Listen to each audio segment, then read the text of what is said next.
24 heures avant l'arrivée de Raw sur Netflix, nous vous proposons ce soir une formidable review old school du Royal Rumble 1996 dans le cadre des pay-per-view que l'on rattrape petit à petit, que nous n'avions pas reviewé à l'époque du début de l'abonnement dans le Monday Night War. Et comme vous le voyez ce soir, on est en accès libre, donc c'est un petit bonus, mais surtout, j'ai l'immense honneur de recevoir, on dirait un peu le chat Hack Myers qui a perdu 150 kilos, hein, demi-barbe, mais la casquette, en la personne de mon très cher Ali de Catch Club, comme on t'appelle. Merci pour cette magnifique intro, j'apprécie la comparaison. Bonjour à tous, chez Wrestling Clinic. Vous connaissez mon amour pour Wrestling Clinic, j'ai grandi avec ce site quand j'étais plus jeune. Oh, le vieux Donc... mytho. Ah bah si, de ouf. Attends, t'as Ah, les le rives, site.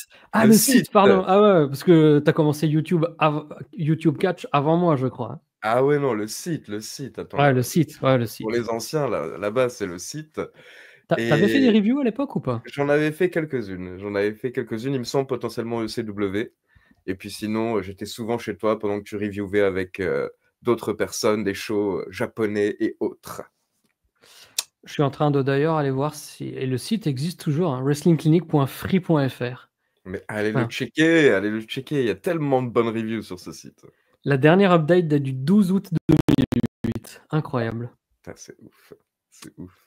Bon, alors Ali, qu'as-tu pensé de ce Royal Rumble 1996 en direct de Fresno en Californie? Au cas où tu l'aies pas capté, Raymond Rougeau le répète toutes les 30 minutes. Devant 9600 spectateurs, pay-per-view acheté 269 000 fois. C'est les souvenirs, hein, que ce soit pour toi comme pour moi. On a vu ce show à l'époque sur Canal+. Ça fait partie des shows que j'avais en cassette, que j'ai regardé 8500 fois, je pense, à peu près. Et honnêtement, ça fait partie de mes Rumble matchs préférés. J'aime bien le Rumble, même si tu as certains noms qui sortent un petit peu de nulle part, même si c'est pas forcément le Rumble où il y a le plus de grosses phases, on va dire. Il y a une ou deux phases qui ont fait popper la foule et qui ont jeté la foule à un autre niveau. Donc on va voir ça, hein, pendant le show, mais le show est plutôt correct. Après, j'ai du mal, je sais pas ce que t'en penses toi, mais j'ai du mal avec les Royal Rumble PLE où le show ne se termine pas avec le Rumble match. Mais bon. Bah, je suis d'accord avec toi, à telle enseigne que j'ai posé la question sur le groupe WhatsApp de la clinique, parce que peut-être que c'est justement cette attente qui m'a biaisé mes souvenirs, mais j'étais persuadé qu'en fait le pay-per-view sur Canal terminait avec le Rumble, alors que pas du tout. Pour moi, ça se terminait avec le check de Shawn Michaels et Diesel, et puis je sais plus quelle interview. Alors que pas du tout. Et rétrospectivement, effectivement, ça n'a aucun sens vu qu'il y a Diesel et l'Undertaker qui se croisent, etc., etc. Mais oui, non, pour moi, c'est même si le titre est censé être le truc le plus important, lors du Rumble, le plus important, c'est l'épilogue de cette grande surprise qui dure 1 heure, quoi. Et du coup, oui, de tête, c'est une des seules fois que c'est arrivé, non? Non, 98, tu as Undertaker Shawn Michaels qui clôture le show avec Kane qui va brûler le cercueil. Ok, ouais. 97, il me semble que c'est la même chose, hein. Tu as Sid de Shawn Michaels en main event à San Antonio. En 1995, oui, ça se termine sur Shawn Michaels, ouais. Ouais, voilà. Mais ouais, non, 1994, 1994, ça se termine aussi sur l'Undertaker qui monte au ciel, non? 94, oui, oui. Le match Yokozuna... Non, le match Yokozuna-Taker est avant le Rumble match. Ah oui, ok. Ouais. 93, ça se termine avec le Rumble match, effectivement. 99, ça se termine avec le Rumble. 2000, pareil. 2001, pareil. Oui.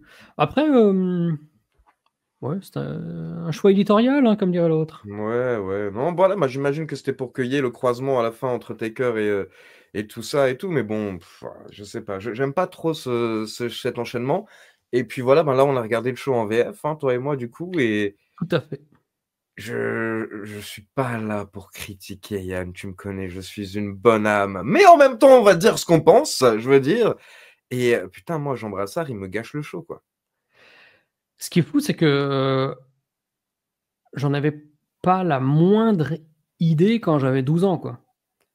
Bah, Pour moi, pour moi, je les mettais les 2 mecs, je les mettais au même niveau et voilà, c'est juste que Rougeau était québécois, Brassard, il cachait son accent, donc on croyait qu'il était français et puis voilà, quoi. Mais pour moi, il y avait pas de ouais, fait ce qui est d'autant plus dramatique, c'est que quand ils commentent pour Canal+, ils ont déjà commenté pour, le Canada en live. OK, ouais. Donc c'est la parce que, ça m'a tilté lorsqu'ils disent: «Ah oui, les amis sur Canal, machin, machin». Ça, c'est quelque chose qu'ils peuvent pas dire s'ils commentent en direct, pour le Québec, tu vois? Mmh.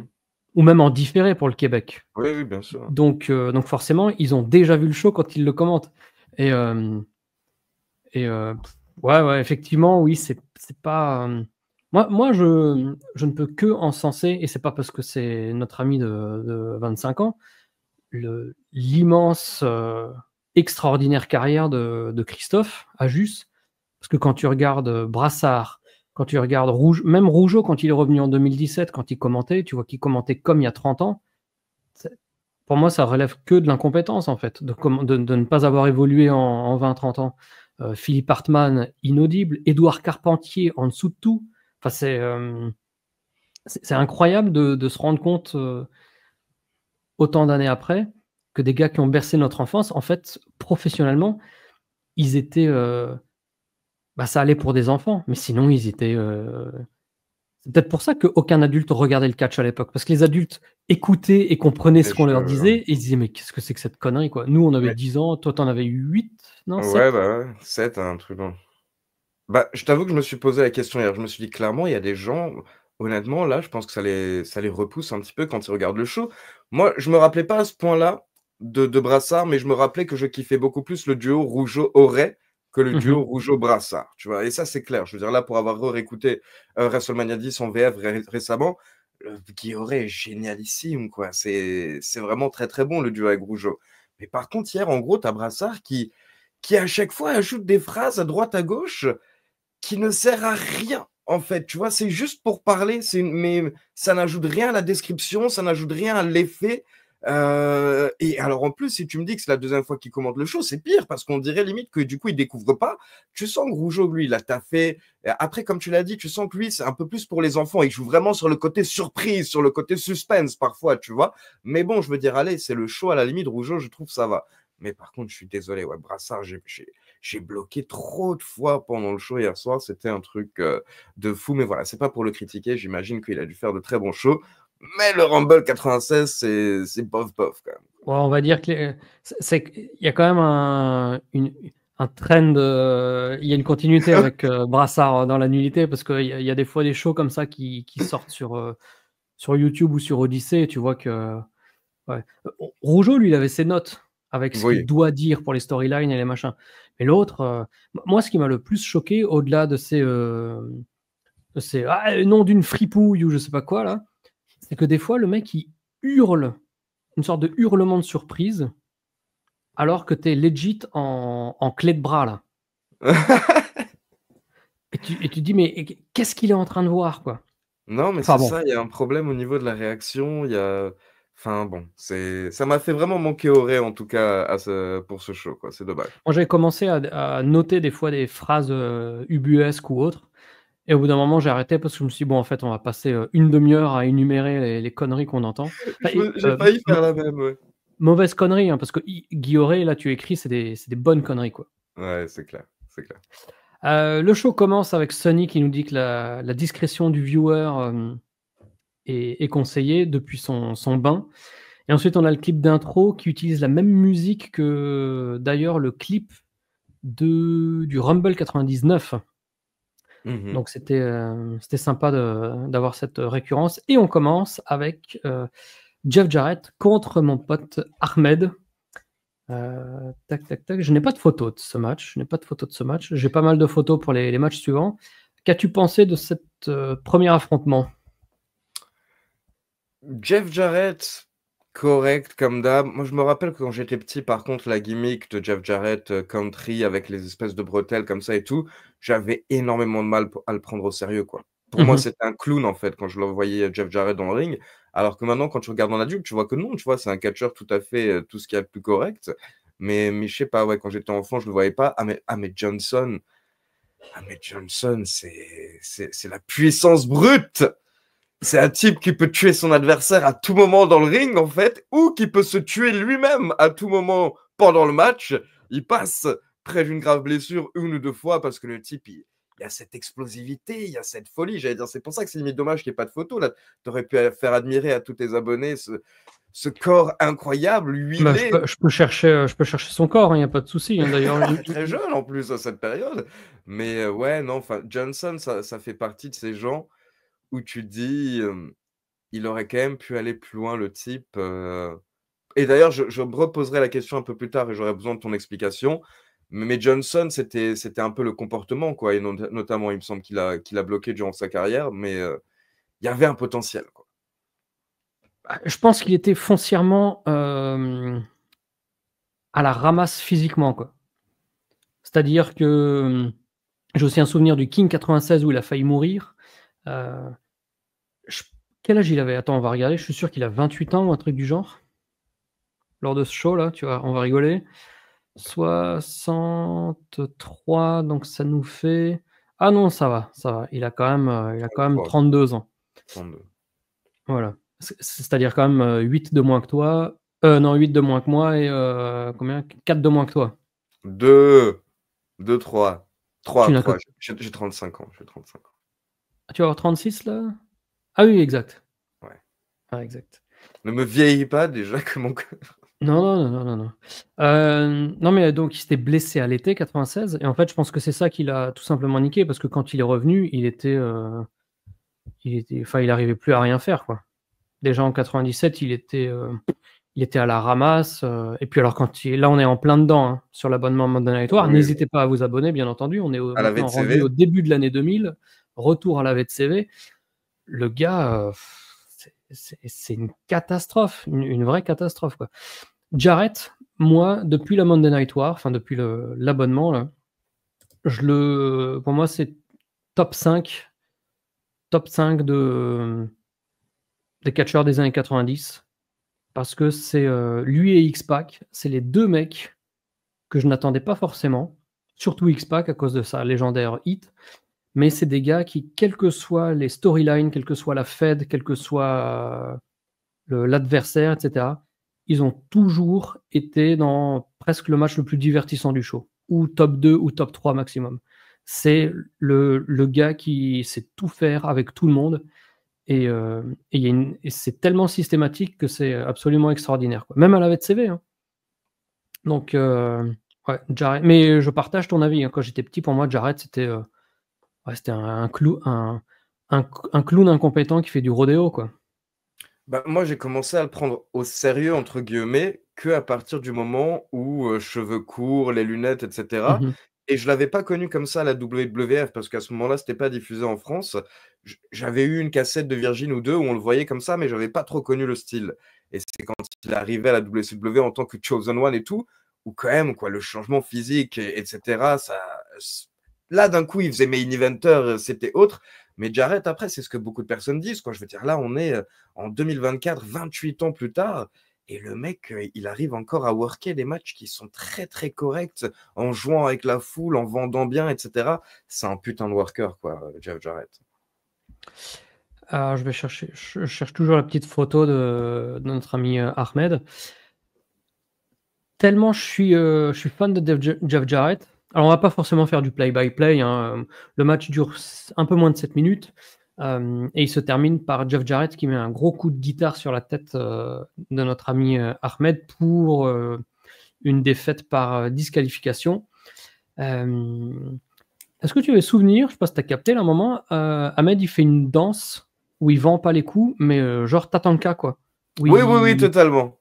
Totalement. Quand il se réveille, le second souffle d'Ahmed Johnson, ouais. Ouais, j'avais pas souvenir qu'il faisait un truc comme ça là, à la Tatanka. Non, ça, je m'en rappelais pas, et puis on note aussi donc il se prend le coup de guitare, Jarrett sort du ring, 2 secondes après, Ahmed Johnson est debout en train de de s'énerver contre Jeff Jarrett, quoi. Oui, et il le poursuit jusqu'au vestiaire, Mais comme il s'en bat les couilles au moment où il est à 3, parce que quand tu es un professionnel comme Yann Colby, par exemple, tu cours et une fois que tu as passé les rideaux, tu arrêtes de courir, tu vois? Lui, il court et puis une fois qu'il est devant l'entrée, les 3 derniers mètres, il arrête de courir et puis il Ça les fait va. en marchant et comme s'il rentrait, normal, quoi. Ouais, je disais, hem, après que Ahmed se prenne je sais plus quoi dans la jambe, il se tient la jambe droite et ensuite, Jeff Jarrett lui fait la prise en 4 en Sur le en côté gauche. en pliant la jambe gauche et donc en appuyant sur la jambe droite. Ce qui est techniquement le vrai moyen de faire une prise en 4. Parce que ça m'a Mmh. toujours profondément énervé, même un Ric Flair qui fait sa prise en 4, il tourne la jambe gauche, mais en tournant la jambe gauche, on fait mal à la jambe droite, quoi. Alors qu'au catch, on travaille toujours sur le côté gauche. Donc là, quand je vois Ahmed qui se tient la jambe droite, je me dis: «Oh putain, Jarrett va bien porter la prise en 4 en tournant la jambe gauche sur la droite pour blesser la droite» et il l'a briefé en disant: «Quand tu auras mal au genou, tiens-toi le genou droit». Mais en fait, non, parce que après, il recontinue à attaquer la jambe gauche de Ahmed, donc c'est juste Ahmed qui s'était gouré, quoi. Oui, oui, Mais ce que je me suis dit aussi, en fait, parce que il me semble que je sais plus à quel moment, oui, il tente quelque chose et d'un coup, il retombe et il se tient tout de suite la jambe droite et je me suis fait la remarque, je fais: «Mais pourquoi est-ce qu'il se tient la jambe droite, ce con?» tu vois? Donc ouais, je pense que c'est lui qui s'est gouré tout simplement, hein. Mais ça, on était sur un beau bébé, hein. On était sur un beau bébé, mais oui, vous le voyez à la WCW quelques temps plus tard et c'est plus du tout ça, quoi. C'est moi, je l'avais ah pas bah, reconnu quand on le voit à la WCW. bouge pas, je vais chercher ça là. Ouais. Oui, donc petit début de show, sympa, voilà, ça, ce qui était un petit peu bizarre, c'est que Jeff Jarrett met son coup de guitare alors qu'il domine quand même globalement le match. Mmh. Tu vois? Tu as pas besoin de t'en remettre à ta guitare si tu es déjà en domination, quoi. Oui, Ça aurait oui. eu plus de sens si, Ahmed était en comeback ou un truc du genre. Bon, C'était pour le healer à fond, quoi. interview de Todd Pettengill avec, Big Daddy Cool Diesel, blablabla, Rumble, tout ce que enfin, là, je m'étais dit peut-être, si Ali veut parler de son catcheur préféré, Qu'est-ce qu'il est cool! Qu'est-ce qu'il est cool à cette période, hein, je veux dire, c'est vraiment l'homme le plus cool de la planète. Mais non, moi, ce que j'ai noté, ce que j'aime beaucoup, c'est que, on voit pendant le show, là, lors de l'interview avec Diesel, plusieurs fois pendant le show avec les commentateurs et cetera, que Vader est vraiment vendu comme une menace et justement là, Diesel en parle parce que ça enfin le commentateur, l'annonceur lui parle que de Vader parmi toutes les superstars. Il fait: «Ah, Vader est dans le match ce soir, est-ce que vous avez peur? Comment ça va se passer?» Mais Diesel, bien entendu, Big Daddy Cool qui est en mode: «Ah, moi, il y a pas de souci, peu importe qui c'est, moi, je veux récupérer mon titre, c'est tout ce qui compte pour moi». Mais c'est la question que je me posais vite fait par rapport à Matt Johnson, mais je me la pose encore plus par rapport à Vader. Pourquoi, selon toi, ce run de Vader n'a pas marché alors qu'on sent que la WWE voulait clairement miser dessus, quoi? alors, en ayant reviewé toute la Monday Night War de 96, c'était il y a 4 ans, même, toc toc toc. Ouais, c'était en 2000, donc presque 5 ans. J'ai plus tous les souvenirs, frais. Mais pour moi, c'était globalement plutôt une réussite, hein, pendant les 6 premiers mois et le match du SummerSlam contre Shawn Michaels où il perd 3 fois de suite, lui a vraiment fait, beaucoup de mal et après je pense qu'il y a aussi une part politique derrière où finalement on était en Shawn Michaels, on était en Bret Hart qui part, qui revient, qui est initialement pressenti pour récupérer sa ceinture à WrestleMania 13, finalement pas. Donc je pense qu'il y a ça, il y a ce match qui lui a fait beaucoup de mal, des politiques dont on n'a pas forcément, trop connaissance et le fait que c'était pas je vois pas où il aurait pu venir s'insérer dans le truc, tu vois? Ouais, ouais, non, mais je vois le délire, c'est tellement dommage parce qu'en plus la WWE adore toujours avoir un big man un peu monstrueux comme ça et putain le mec il remplissait le rôle parfaitement, quoi. Ah bah, ouais, ça c'est sûr, quoi. Mais c'était très rapidement, très bien vendu, hein, parce que, quelques semaines après, il va se farcir, Gorilla Monsoon. Mmh. Donc, ouais, tiens, ton pote, Ahmed à la VTCV. Ouais, il y a eu un laisser-aller entre-temps, quoi. Bah attends, bouge pas, hein, parce que là j'ai un truc plus récent, je sais pas de quand ça date. Est-ce qu'il y a... Tac, tac, tac. Ah oui, Il est à gauche, hein.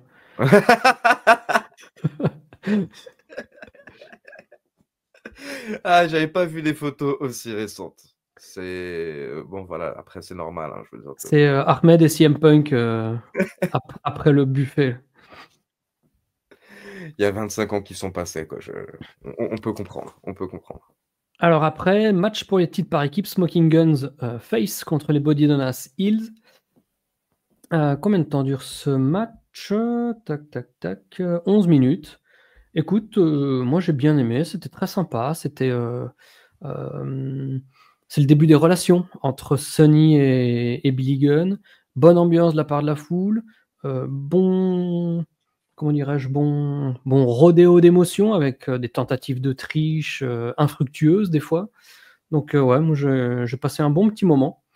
Et ouais, c'était sympa. Alors il y a eu des petits cafouillages, il y a eu des moments où le rythme était un petit peu bizarre. Mais voilà, victoire des Smoking Guns qui conservent leur titre par équipe. Et puis oui, là on entre dans une nouvelle ère parce qu'il me semble que quelques jours, quelques semaines auparavant, c'est Phineas qui avait fait ses débuts pour les Godwin, enfin pour créer les Godwin. Donc ouais, c'est le début de l'année 96 où il va y avoir ces 3 équipes, plus après les nouveaux rockers qui vont un peu se tirer la bourre.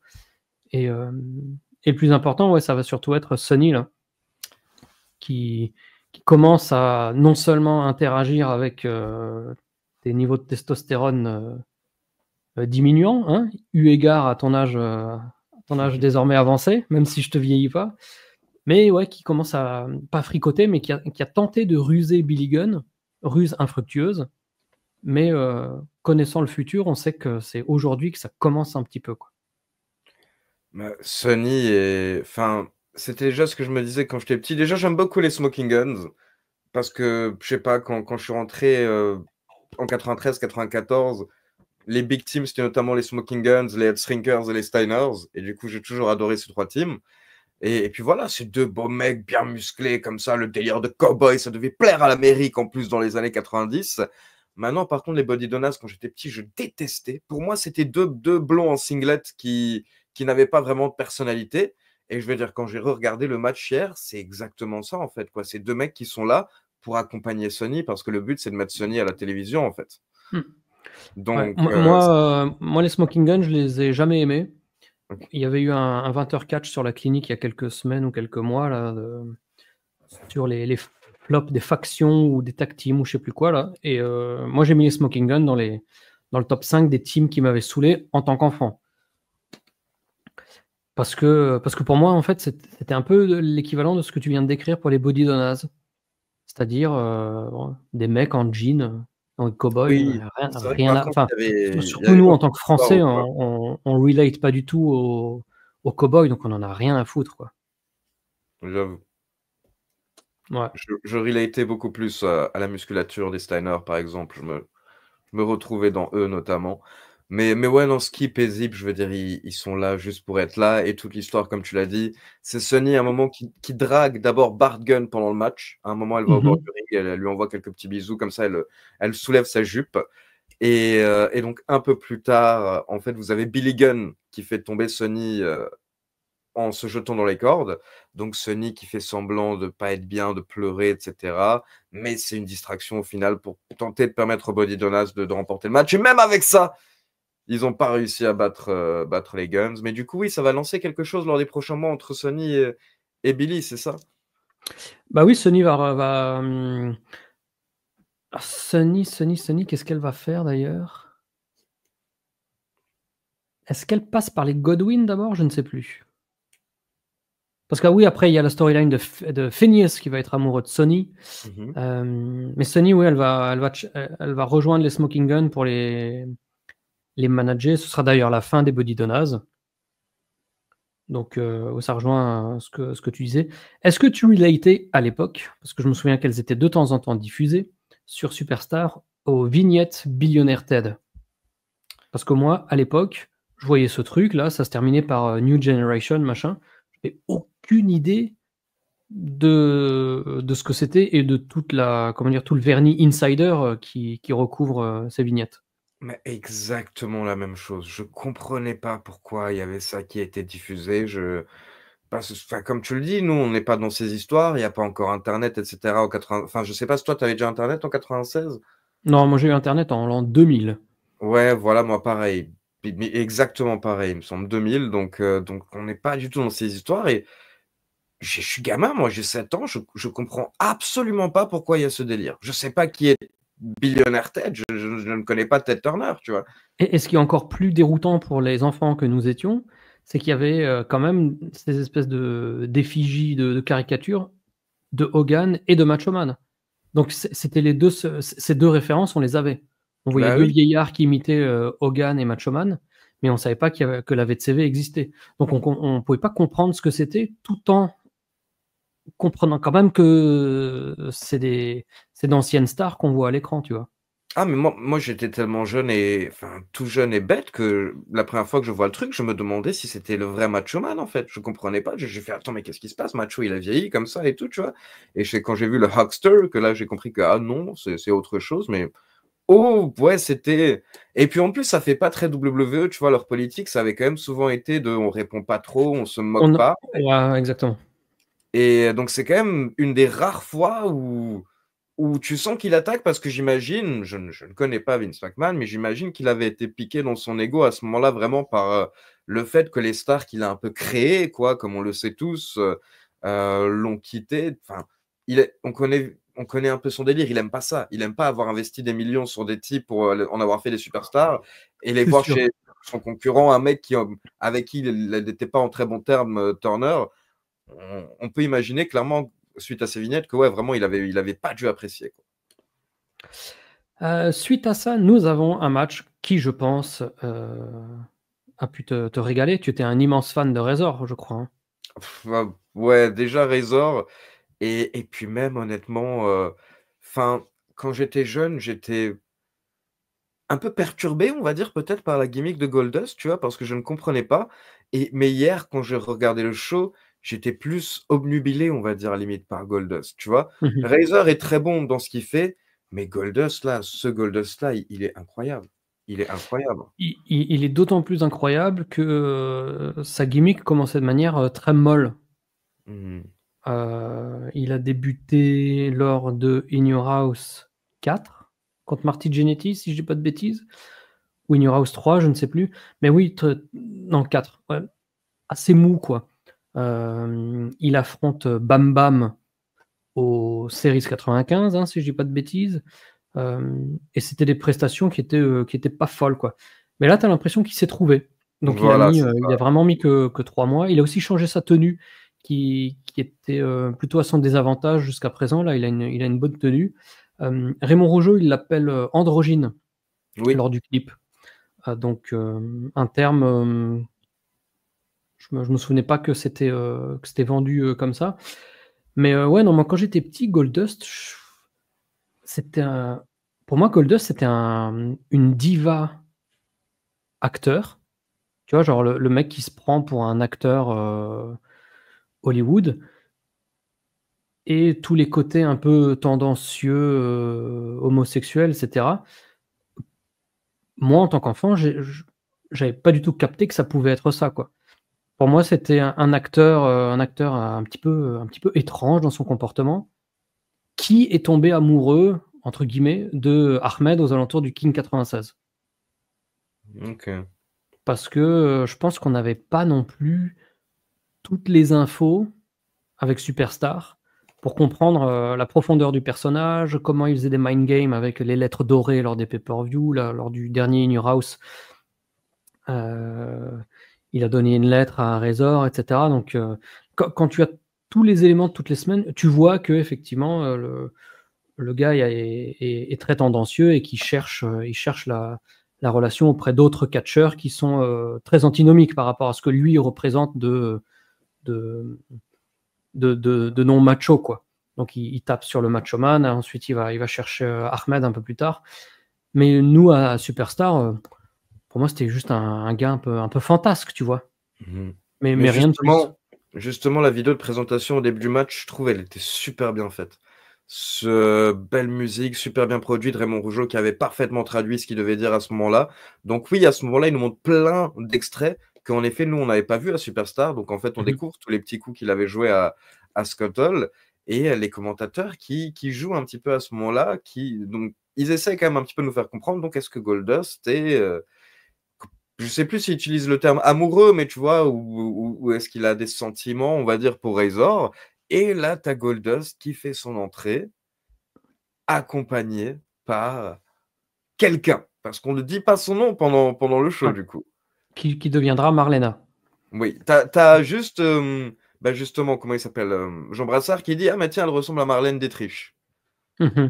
Donc, il laisse présager ce que ça va donner. Mais oui, voilà, Goldust qui fait son entrée justement à ce moment-là avec la catcheuse qui deviendra Marlena par la suite. Et donc, justement, tout de suite, ça trouble les commentateurs parce que du coup, ils comprennent pas, mais qu'est-ce qu'elle est là?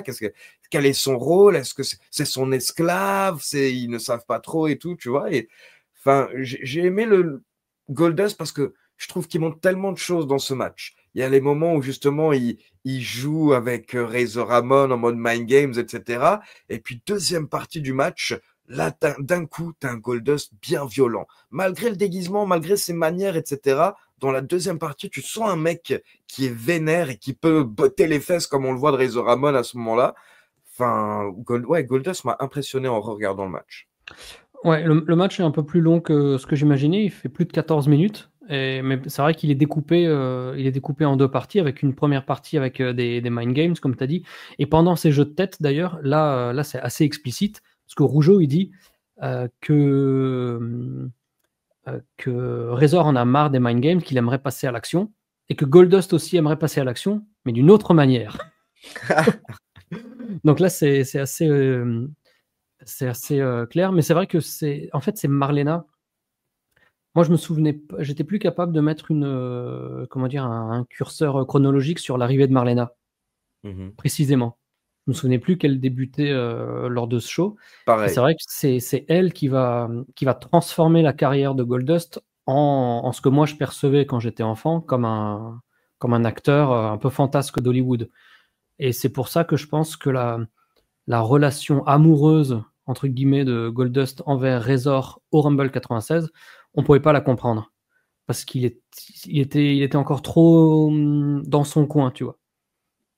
Ouais, non, c'est clair, c'est clair. Et puis de toute façon, c'était comme tu l'as dit, les premiers mois étaient particuliers, mais je pense que voilà, putain, quand tu es Dustin Rhodes et que tu dois créer un petit peu ce personnage de toutes pièces, forcément, ça devait être tellement compliqué. Mais non, là, il a vraiment trouvé les petites touches entre les moments où il caresse Razor Ramon pour se sortir d'une prise à chaque fois et Razor pète un câble. Après, il y a un moment où Razor prend l'avantage et du coup, là, il se chauffe et il met une fessée à Goldust. Et Goldust qui réagit en mode il apprécie. Enfin, mais il le joue tellement bien pendant le match. C'est juste trop bien joué et puis tout quoi, je veux dire la musique est superbe, les paillettes dorées comme ça qui tombent, pendant son entrée et j'avais Sauf aussi no celle que voudra souffler, Marlena à un moment, parce que, à un moment, elle veut faire une triche et elle veut souffler des paillettes dans le visage de Razor, sauf que quand elle souffle, il y a rien. Donc, gros flop. Mais sinon, ouais, non, c'est l'habillage est génial, hein. l'habillage est génial et aussi j'avais noté encore pour complimenter Dustin, il vend comme un malade pendant le match. Sur tous les coups de Razor Ramon, le mec, est par terre, vole d'1 mètre à chaque patate, ah ouais non, c'est du très grand Dustin Rhodes.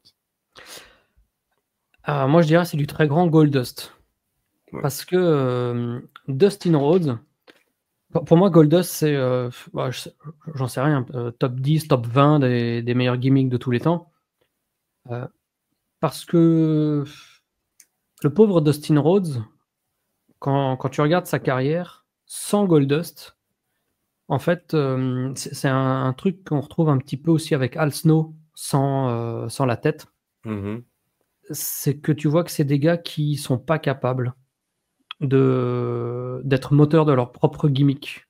Alors je sais pas comment Goldust a été décidé, hein. Peut-être que c'est, Dustin Rhodes lui-même qui l'a pitché à Vince à l'époque, j'en sais rien. Mais toujours est-il que, tu regardes la carrière de Dustin Rhodes sans Goldust, à la VTCV auparavant, bon, c'est rien. Ensuite, il va faire un espèce de truc alors il va faire l'artiste anciennement connu comme Goldust.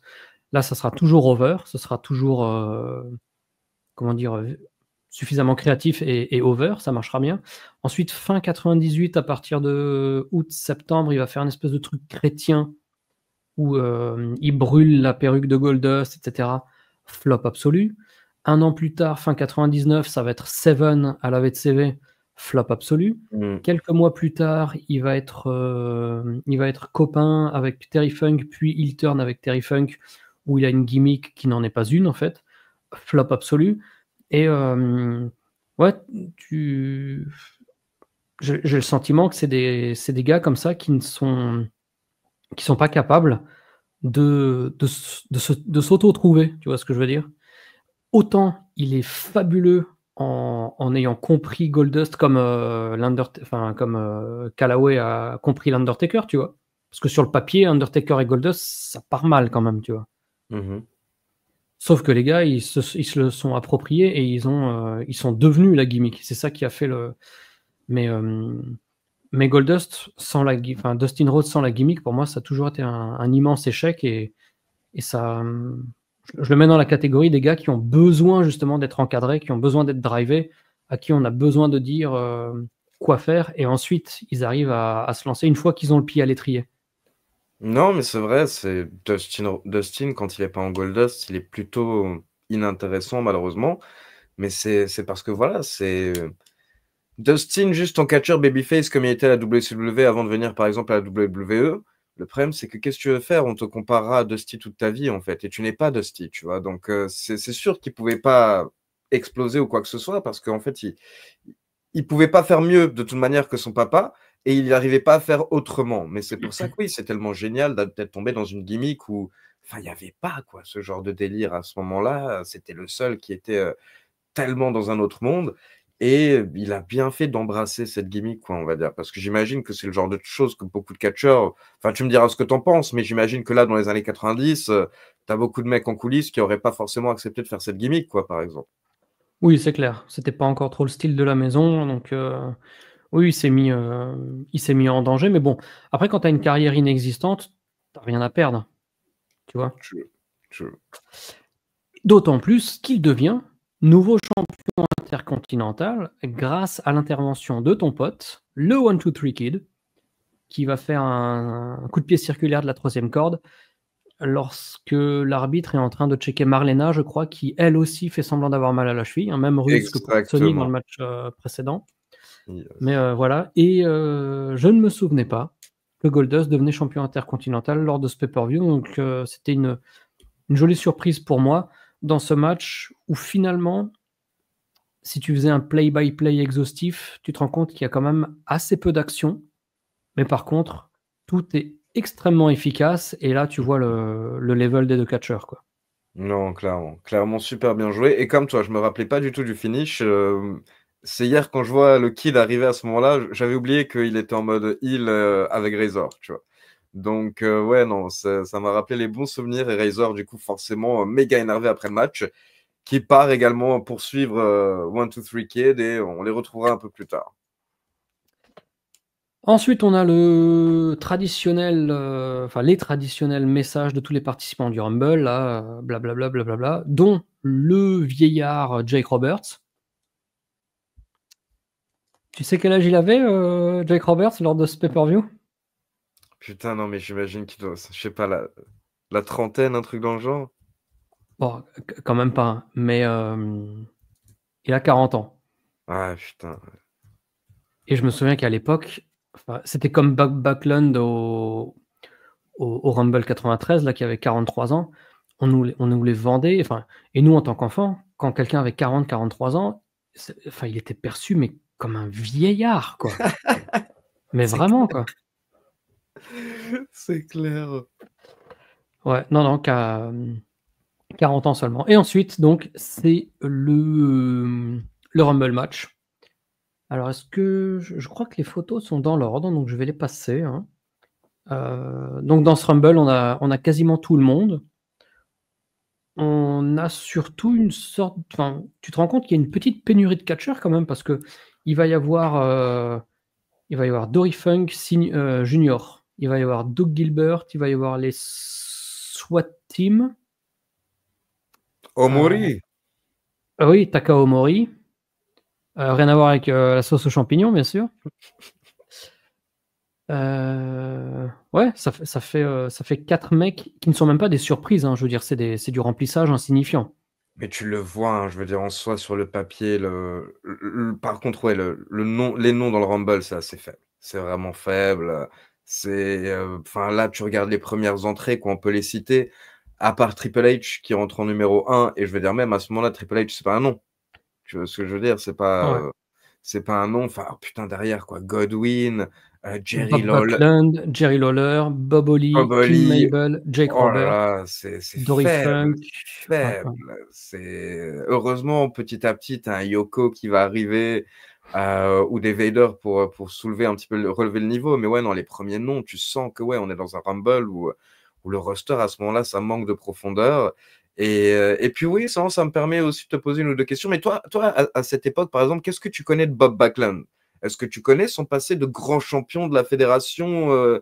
Non. Et non, toi non plus. Ok, ok, ouais. Alors, attends, Rumble 96. Non. Quoique. La première VHS que je me suis acheté à la Fnac à 153 francs, c'était le Rumble 93. Et je ne sais plus si je l'avais acheté en septembre 95 ou en septembre 96. Toujours est-il que si je l'avais acheté en septembre 95, j'avais eu cette introduction de Bob Backlund.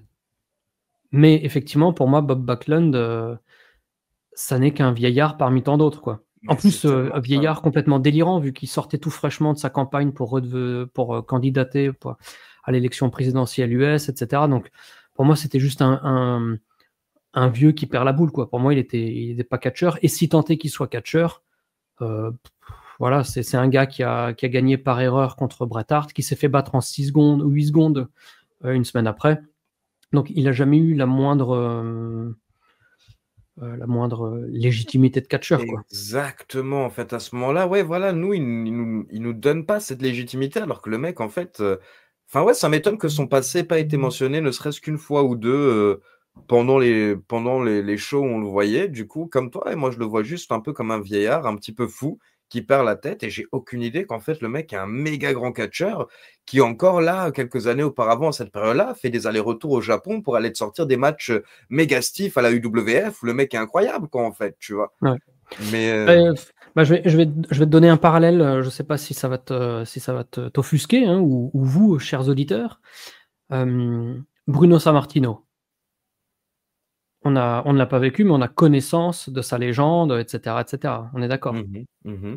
Lors du week-end WrestleMania 29, j'ai assisté au Hall of Fame lors duquel il était intronisé, ouais, à New York. C'était mon 3e, attends, mon 4e Hall of Fame. Non, 3e. On n'avait pas fait Hall of Fame en WrestleMania 26, mais on a fait 27, 28 et 29. Et pourtant, donc 2013, donc j'avais 28 ans. Ouais. Donc je mesure pleinement tout ce que je sais maintenant de Bruno Sammartino avec internet, avec les cassettes, avec tout, on est d'accord? Mmh. Pourtant, rien n'a branlé et j'ai dormi pendant son truc. Parce qu'en fait, si je l'ai pas connu, en fait, je m'en fous et je pense que Ouais. on peut pas faire croire que si on ne l'a pas vécu, on comprend et on mesure l'accomplissement, tu vois? Ah non, mais je suis d'accord, je veux dire, Sammartino, nous, bien entendu, on sait que voilà, c'est un très grand parce qu'on nous l'a répété, notamment beaucoup plus ces dernières années depuis qu'il a de nouveau des bonnes relations avec la fédération, mais on n'a rien vu de sa carrière. Donc à partir du moment où on n'a rien vu de sa carrière, c'est clair que voilà, tu vas pas care autant, quoi. Tout ça pour dire que même si Rougeau a fait un gros, gros boulot en disant, Bob Backlund champion pendant, X années et cetera, on n'en aurait, rien eu à foutre non plus, quoi. Ouais, c'est possible, c'est vrai, c'est vrai. Mais moi, à l'époque, en tout cas, ce Rumble 96 non seulement marquait j'avais regardé la VHS en permanence à Sturm à l'époque et il y avait un des éducateurs, c'est ce jour-là que j'ai appris que le catch c'était du faux. C'est ce show qui a marqué ça et ça n'a pas empêché que je l'ai re-regardé des tonnes de fois parce que c'était, enfin pour moi même si aujourd'hui on trouve que la carte du Rumble est assez frêle, hein, Mmh. pour moi c'était quand même c'était extraordinaire de voir un Rumble, quoi. Non, mais c'est clair, mais comme je t'ai dit, pareil, hein, moi, il était enregistré sur cassette, je l'ai regardé 10 000 fois, et enfin, notamment les moments entre ces 2-là pendant le match, je me rappelle que moi, quand j'étais petit, ça m'avait fait, mais popper comme un malade, quoi. Ouais. Donc on a les débuts de Vader, hein. Donc tout de suite forcément Vader, ça va swinger avec Yoko, hein, dans le camp cornette comme dirait l'autre. Oui, tu Cornette, voilà, c'est ça, qui est en panique totale pendant le match et qui essaie de les calmer parce qu'ils vont s'embrouiller, puis ça se calme plusieurs fois, pendant le Rumble match. Ouais, mais on comprend qu'il y aura quand même un choix à faire. Parce que Mmh. là on a 2 big guys de cornette et puis, Yoko va faire son face turn, très, très prochainement vu que je crois que c'est Yoko qui peut passer 5 minutes avec Cornette sur le ring après WrestleMania 12, hein, si je dis pas de bêtises, Ah, je m'en rappelle à plus. l'issue d'un six man. Je m'en rappelle plus. Ouh là là, tu t'en rappelles plus? Ah bon? Non, putain, je vois la stipulation, mais je me rappelle plus qui peut passer les minutes avec Cornette dans le ring. Alors, ouais, ouais, c'est ça, c'est Bulldog Owen Hart Vader contre Ahmed, Jake Roberts et Yokozuna. OK. Ouais. Review qui vous sera aussi proposé en bonus dans quelques mois. Qu'est-ce qu'on a dans ce match? Bah, en fait, oui, c'est sûr qu'on a rien. Alors, Bon, Bob Holly qui apporte rien, On a Jerry Lawler qui va se planquer sous le ring, Dory Funk, putain, mais alors ça, je me rappelle, mais même quand j'étais petit, mais quand il fait son entrée, aidez-le, mesdames et messieurs, qu'est-ce qu'il il va pas aller jusqu'au ring, là, qu'est-ce que vous faites? Non, enfin, je veux dire, respect à Dory Funk, mais là, il était pas en état d'être dans le match. Et puis voilà, enfin, les quelques trucs du match, tu Jerry Lawler. Ça, je me rappelle que quand j'étais gosse, ça m'avait fait marrer quand même. Jerry Lawler, d'un coup, on le cherche comme ça pendant le ring, enfin sur le ring, et en fait, il s'était caché. Il s'était caché sous le ring pendant le match, jusqu'à ce que derrière, Shawn Michaels le retrouve. Ah, sinon, qu'est-ce que t'as? Ouais, enfin, t'as Kao Omori, on peut noter un nom de la All Japan à ce moment-là, quand même, dans le Rumble. il Euh, mentionne, hein. oui, et il le mentionne, Raymond tout à Rougeau, il mentionne le terme, All Japan Pro Wrestling. Et puis, enfin, la squad team, moi j'étais très intéressé par la squad team quand j'étais gosse. Je sais que quand je les Les voyais à les l'écran, c'était. sensations latines. Moi Oui, j'étais, enfin, c'est pas que j'étais déçu, mais pour moi, si je voyais des mecs au Rumble, c'était des catcheurs. Donc normalement, je devrais les revoir à Superstar dans les semaines à venir et on les a jamais revus. ouais, non, c'est clair, c'est dommage parce que le look, là, quand tu les vois comme ça et tout, il y a quelque chose. Est-ce que j'ai une photo des sensations latines? Non. Ah oui, d'ailleurs, l'autre idiot là, Brassard, à un moment, attends, je l'avais écrit à Dimby, il faut que je revoie lors de l'entrée de qui c'était, entre les noms d'une torpille et les je sais pas quoi là.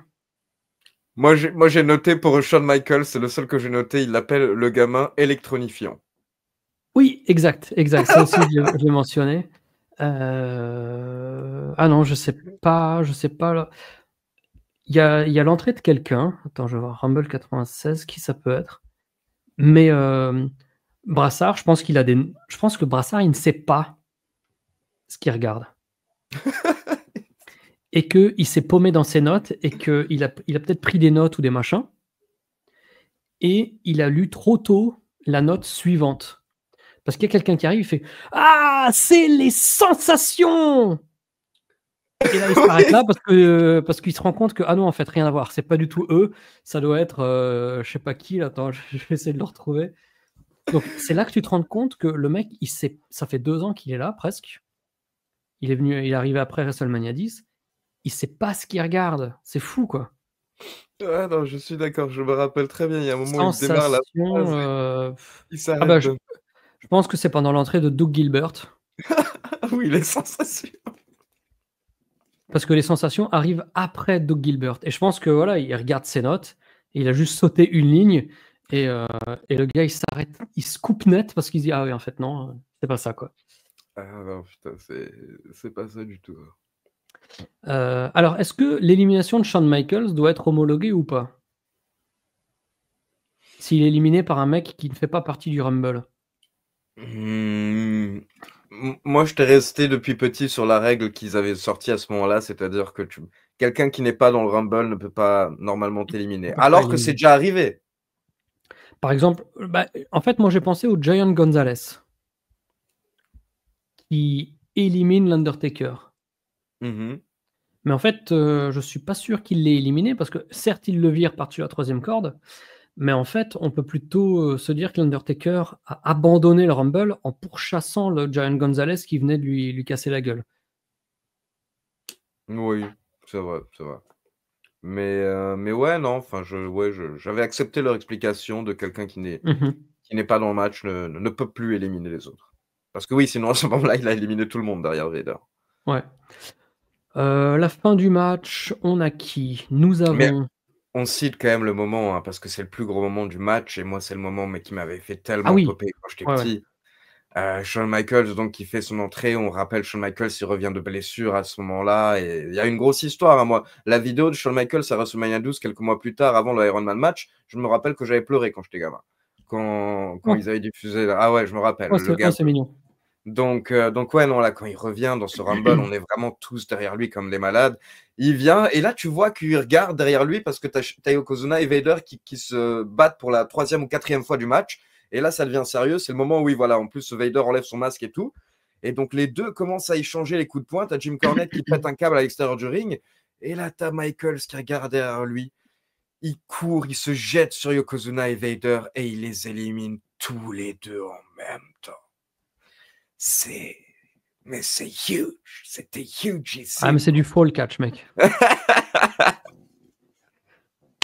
Putain, me dis pas ça maintenant. Ben non, mais non, mais franchement, c'est de la pop, quoi. Ça, c'est de la pop. Shawn Michaels qui va éliminer 8 mecs dans ce Rumble, Diesel qui va en éliminer 13. Donc, est-ce que Triple H, comme tu l'appelles, il en élimine 1 et le Kid, il en élimine non, aucun. Donc la clique a éliminé 14 mecs.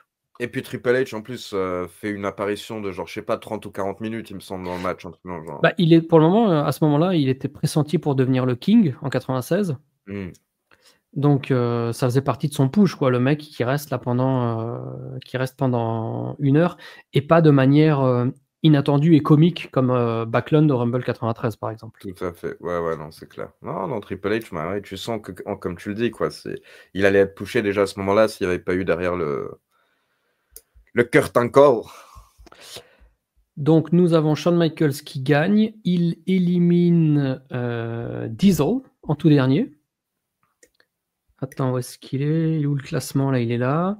Avant ça, c'est Kama qui est éliminé. Et avant Kama, c'est British Bulldog. Donc British Bulldog, Kama, Diesel, Shawn Michaels en Final Four. Final C'est Four. assez faiblard. Hein. Ça me rappelle un petit peu celui du 98 où tu as Austin Rock et Farouk Doudlov.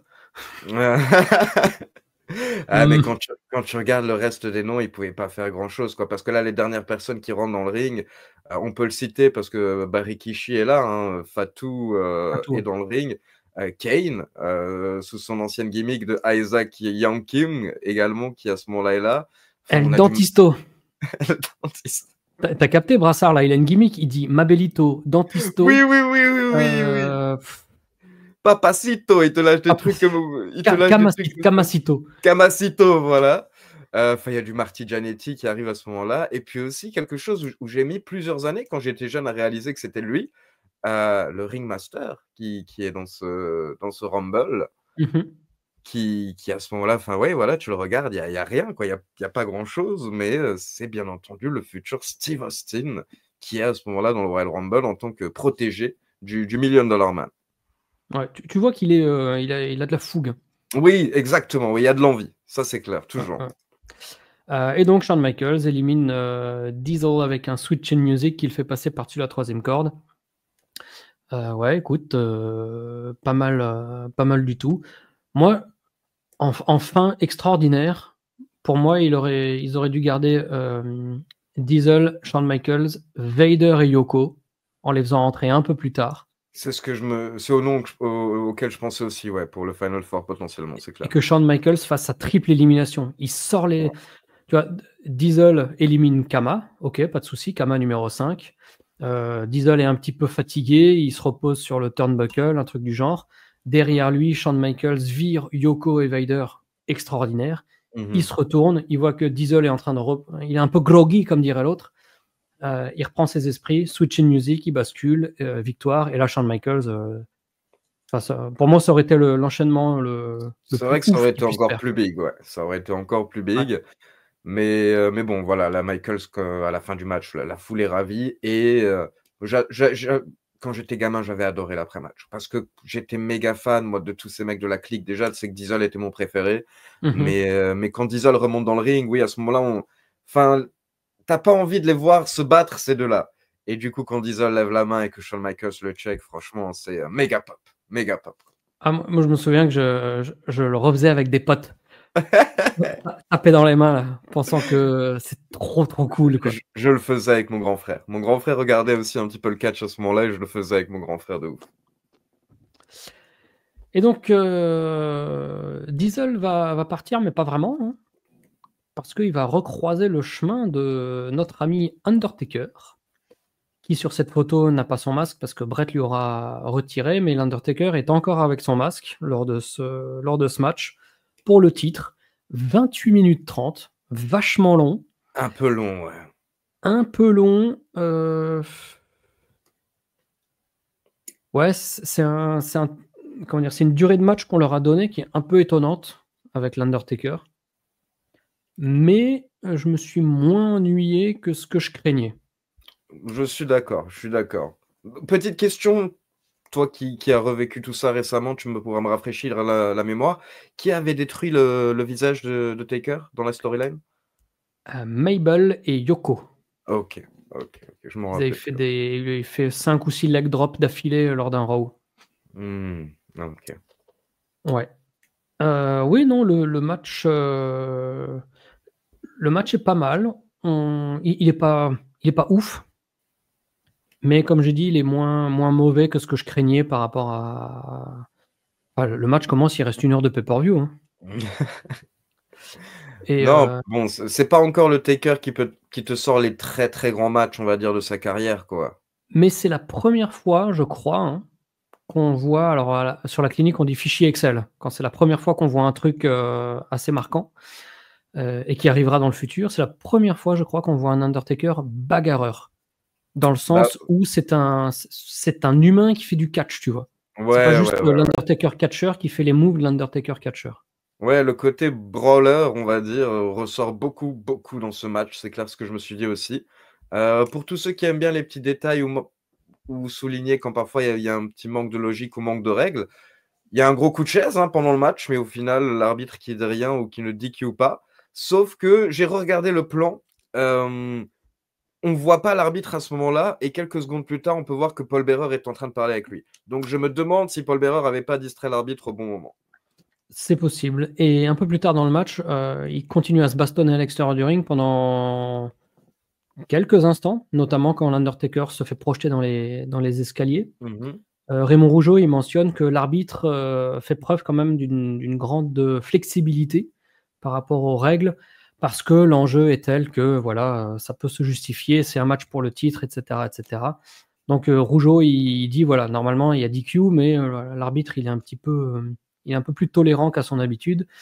Et ouais, non, c'était pas mal. Autre chose que je découvre, c'est que sur le dernier quart du match, Brett est assez sifflé par la foule. Bah, c'est exactement ce que j'allais dire, ouais. C'est dans mes notes. Brett se fait huer, je m'en rappelais pas. Je me rappelais pas qu'à ce moment-là, parce que tu me diras, mais c'est la première fois, là, cette période, que les fans commencent un petit peu la huer. Bah, disons que c'est face contre face, donc il y a un moment, il faut choisir son camp. Euh, il lui attaque la jambe, etc., etc. Je... Ouais, il faut choisir son camp à un moment ou à un autre. Mais il n'a pas non plus de... C'est pas des face-face où tu as un des deux face qui devient plus agressif et presque un petit peu twinner méchant, tu vois. Pendant le Là, match, ouais, ouais, non, il reste chacun reste 100% dans Bret son Hart. C'est rôle. juste la foule qui fait son choix, quoi.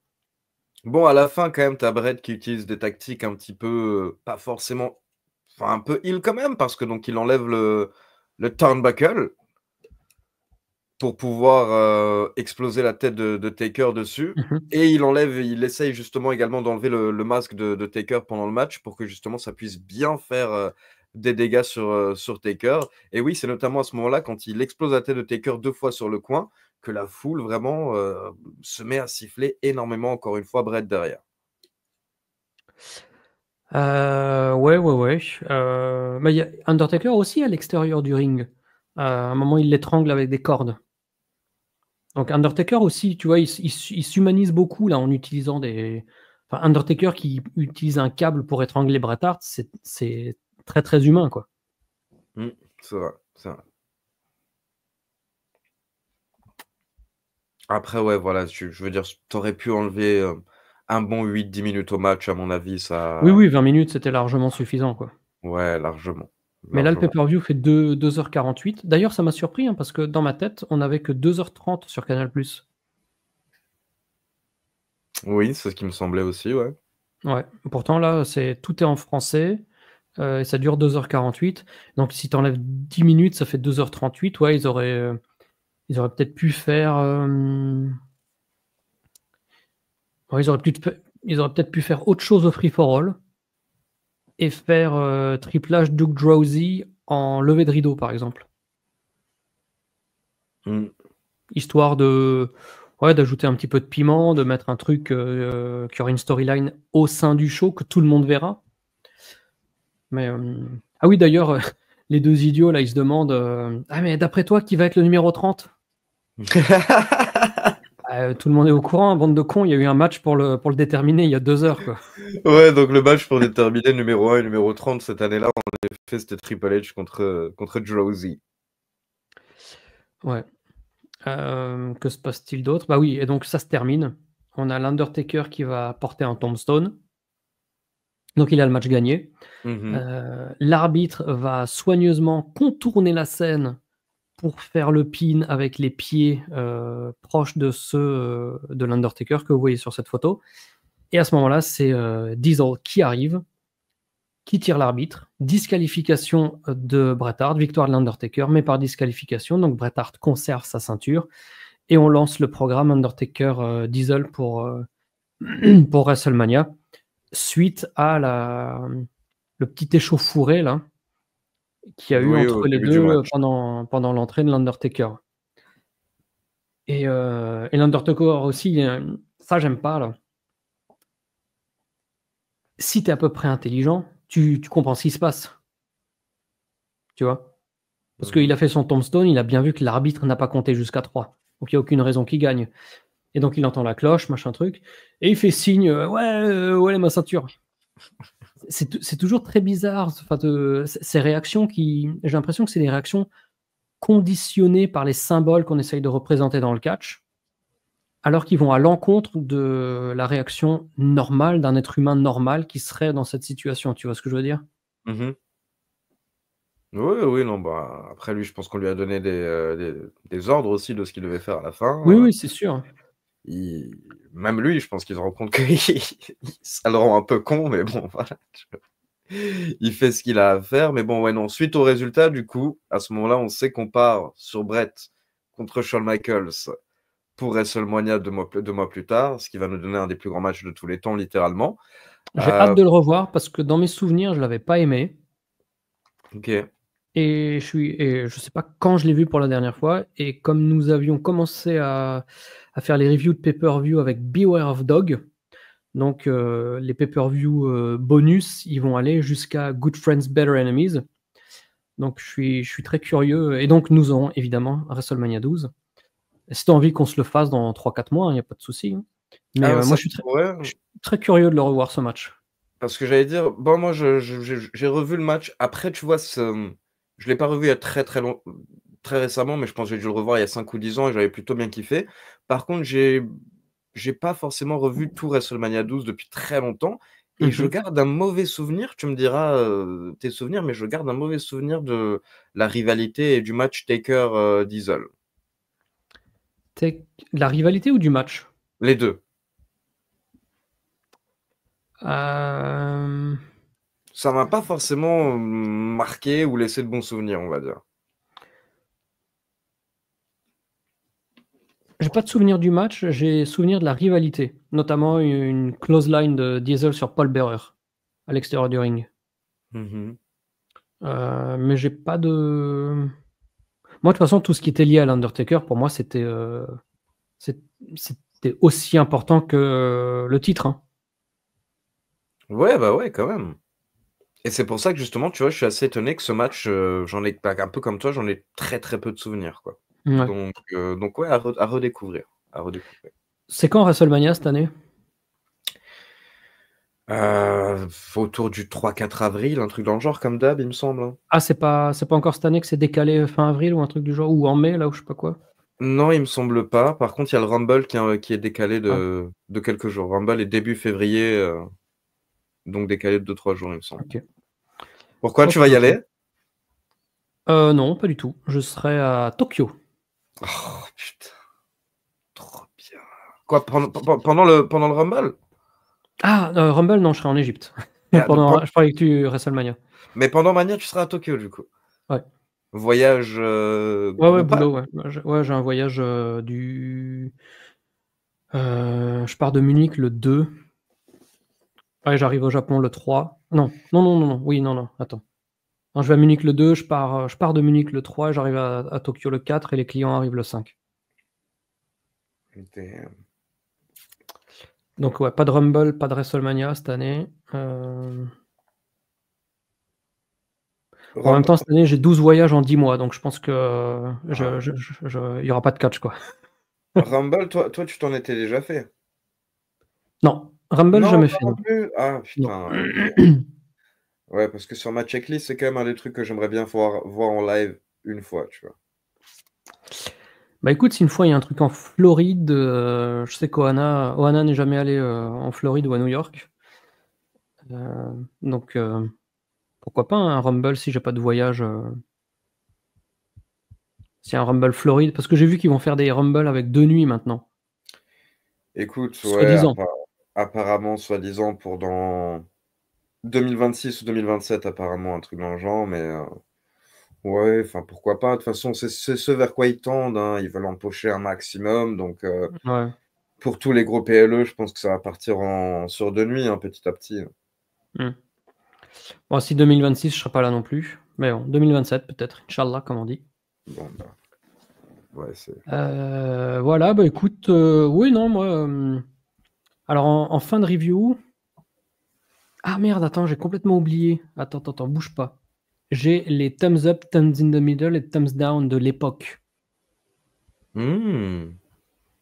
Alors, d'après toi, qu'est-ce qu'on avait Alors déjà toi, tu mets quoi là en fin de review? Parce que des fois, après avoir reviewé et discuté du truc, on nuance un petit peu le propos et on revoit un peu l'avis sur le show. Est-ce que t'es thumbs in the middle ou thumbs up?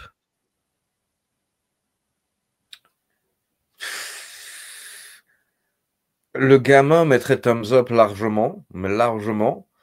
Après, je pense que si tu étais plus un adulte et tout, je pense qu'il y a quand même des moments sur la carte où tu as dû te faire un petit peu chier. Donc l'adulte mettrait thumbs in the middle, tu vois.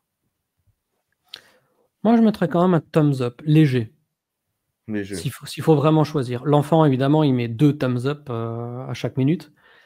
Mais ouais, non, je sais pas, ouais, c'était en 96, quoi. Tu peux pas non plus t'attendre à des trucs incroyablement extraordinaires, quoi. Non, j'avoue, mais rien que si tu compares, par exemple, enfin, je sais pas, je trouve le Rumble, par exemple, 94, beaucoup plus excitant et powerful que le 96, tu vois, par exemple. Mais comme tu l'as dit, ce qui est frappant à ce moment-là, ouais, c'est le manque de profondeur du roster qui fait que tu as quand même Mhm. un Rumble où, par moment, il se passe pas grand-chose pendant des bouts de 10 minutes, quoi. Donc, c'est. Ce qui était bien, par contre, ça, on n'en a pas parlé, c'est que la première élimination, elle arrive au bout de longtemps, hein, presque un quart Ouais, d'heure. le ring se remplit bien au début, ouais. Ça c'est toujours agréable. True, true.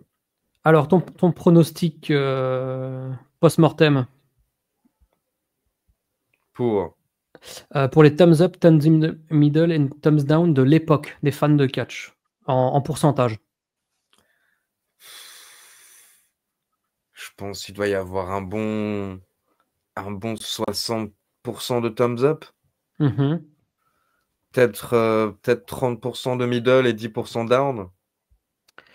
Eh bien, c'est vachement plus nuancé et surtout clivant, parce qu'on est à 41, 18, 41. Donc, soit les gens, ils ont aimé, soit les gens, ils ont pas aimé, quoi. Ah ouais. Ouais. Ah ouais, quand même. Non, mais tu vois, c'est une grande partie de la foule, quand même, ouais, qui du coup a pas aimé le show. Ouais, non, je sais pas, mais c'est parce que là, on est vraiment dans la période où, enfin, je veux dire, d'ici quelques mois, c'est quand même totalement une autre WWF, tu vois, et ces derniers mois, on va dire, de cette génération, c'est pas forcément les meilleurs, je dirais, tu vois, avant que la vraie Attitude Era démarre. Mhm. Et gros, ouais, enfin, gros, au niveau des kiffs, franchement, le Goldust Razor Ramon restera un bon gros kiff hier soir quand je me suis rematé le show. Je pense que c'est potentiellement mon gros kiff de la carte.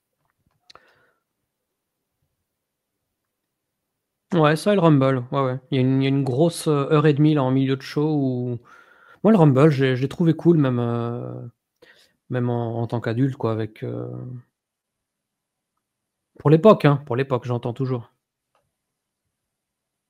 Ouais, non, franchement, ça va, mais il y a des gens quand même que j'avais pas besoin de voir Doug Gilbert, j'avais pas besoin de voir Dory Funk Jr., Oui, c'est sûr, même Takao Mori, je veux dire, on s'en bat les couilles. Bob Holly. À ce moment-là, tu te demandes qu'est-ce qu'il fout là, franchement. Je veux dire, parce Rega que Il regarde l'action.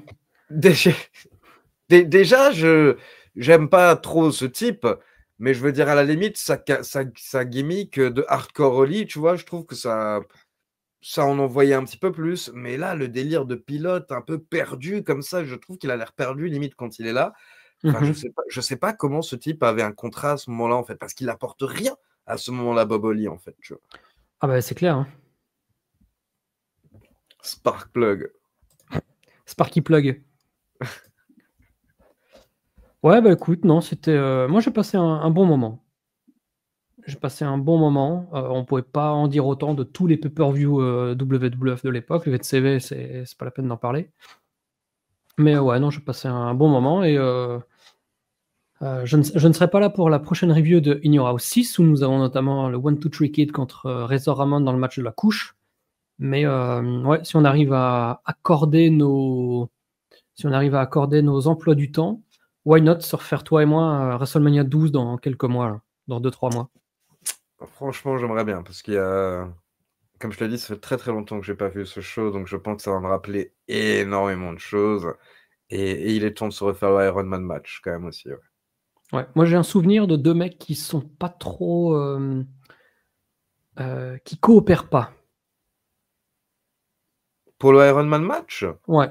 Je sais pas Ah pourquoi, ouais. j'ai un peu ce souvenir. On verra, on verra. On n'en dit pas Ouais, plus les on amis. verra. On verra, on verra. Ouais. C'est pas forcément ce qui m'a frappé. En tout cas, merci d'avoir regardé cette vidéo, jusqu'au bout. Est-ce que demain, tu vas faire le Raw live sur Netflix? Tout à fait. S'il y a pas de souci avec le voisinage, et cetera, parce que je suis dans mon nouvel appart, donc on espère qu'il y aura pas de souci avec les voisins, parce que ouais, je veux le commenter. Enfin là, tu as vu comment ils l'ont vendu ces derniers jours, mais ils te vendent quasiment un WrestleMania épisode de Raw, donc ouais, j'ai envie de vivre ça en live quand même, quoi. Très bien. Bah, moi, je regarderai les résultats le lendemain Je et je comprends. verrai, je verrai ce qui se passe. En tout cas, merci pour ton temps, Ali. Je sais que tu es un homme pressé, comme dirait, Noir Désir. Merci pour l'invitation. Vive Wrestling Clinic encore une fois. Ce fut un plaisir. Allez, je t'embrasse, je vous embrasse tous et je vous donne rendez-vous à très bientôt pour de nouvelles réjouissances. Comme toujours, si vous voulez, vous abonner à la Monday Night War pour voir tous les Raw, tous les SmackDown, tous les Thunder, tous les Nitro, tous les pay-per-view, vous avez le lien dans la description. Et puis, bah, donc toi, je te dis, à très bientôt sur WhatsApp pour te souhaiter la bonne année, car nous enregistrons aujourd'hui le vendredi 27 décembre. Et sinon, bah, je te dis à bientôt pour, WrestleMania 12. Ça marche? Ça marche avec plaisir. Allez, à bientôt. Bye bye. Ciao tout le monde.